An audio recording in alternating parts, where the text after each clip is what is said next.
Hello बच्चों, चलिए इस प्रश्न को समझते हैं। tan a बराबर होगा cot 90 माइनस ए, sec 90 माइनस ए, cosec 90 माइनस ए, cos 90 माइनस ए। सबसे पहले हम प्रश्न की मुख्य अवधारणा की बात करते हैं,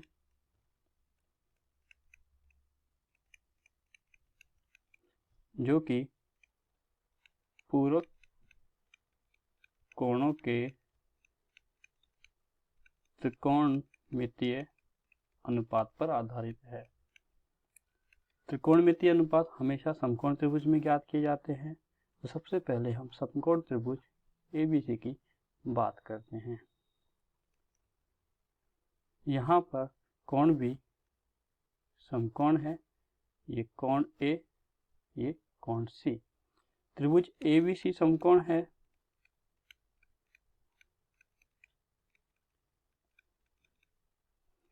तो कोण B का मान क्या होगा? 90 डिग्री। तो कोण A प्लस कोण C का मान भी क्या होगा? 90 डिग्री। तो कोण C बराबर क्या होगा? 90 माइनस A।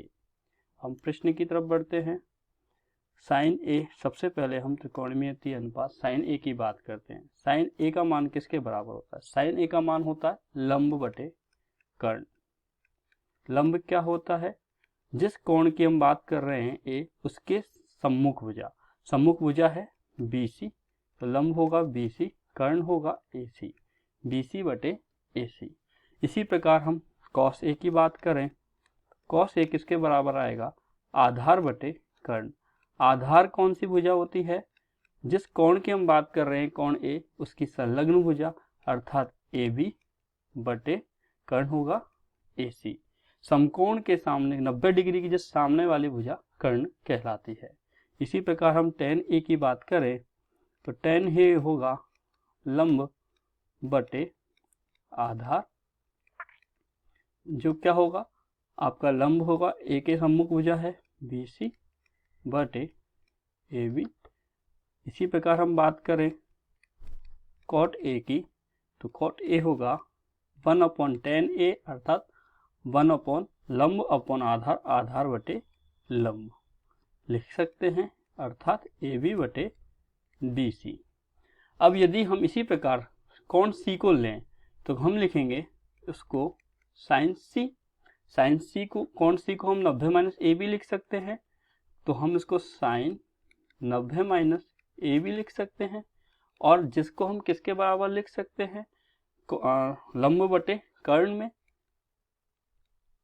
लंब बटे कर्ण। कोण C के सम्मुख भुजा क्या होगी? लंब के रूप में होगी। कोण C की सम्मुख भुजा है AB, कर्ण होगा हमारा AC।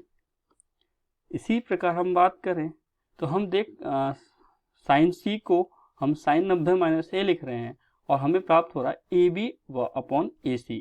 और यदि हम यहाँ बात करें, ये इसको समीकरण 1 बोले, ये समीकरण 2, समीकरण 3, समीकरण 4, समीकरण 5, तो हम देखेंगे समीकरण 5 का मान समीकरण 2 के बराबर है, अर्थात साइन 90 माइनस A का मान किसके बराबर आ रहा है? cos A के बराबर आ रहा है। इसी प्रकार यदि हम अन्य त्रिकोणमितीय अनुपात निकालेंगे तो उनके मान भी हमें परस्पर अलग अलग प्राप्त हो जाएंगे, अर्थात साइन A का मान हमें प्राप्त होगा cos 90 माइनस A के बराबर, cos 90 माइनस A के बराबर। उसी प्रकार tan 90 माइनस A का मान प्राप्त होगा cot A के बराबर, और cot 90 माइनस A का मान प्राप्त होगा tan A के बराबर। यदि आप किसी एंगल का मान भी रखना चाहें, सपोज कीजिए आप A बराबर 45 डिग्री रखिए, तो आप यहाँ रखिए tan 90 माइनस A, तो tan 90 माइनस 45 हम करेंगे, क्या आएगा? tan 45 क्या मान होगा? 1। इधर से cot A बराबर cot 45 क्या प्राप्त होगा? 1। तो हमें पता चल रहा है कि त्रिकोणमितीय पूरक कोणों के त्रिकोणमितीय अनुपात हमेशा आपस में एक दूसरे के अपोजिट और बराबर होते हैं। tan 90 माइनस 45 cot 45 के बराबर होगा। तो हमने देखा कि मुख्य अवधारणा में समकोण त्रिभुज का प्रयोग करके किस प्रकार हमने पूरक कोणों का मान निकाला है। तो हमारे प्रश्न में दिया गया है tan a, और tan a का मान यदि हम देखें तो हमारे पास किसके बराबर आ जाएगा, cot 90 - a। अतः प्रश्न का विकल्प ए सही होगा। आशा करता हूं आपको यह समझ में आया होगा। धन्यवाद।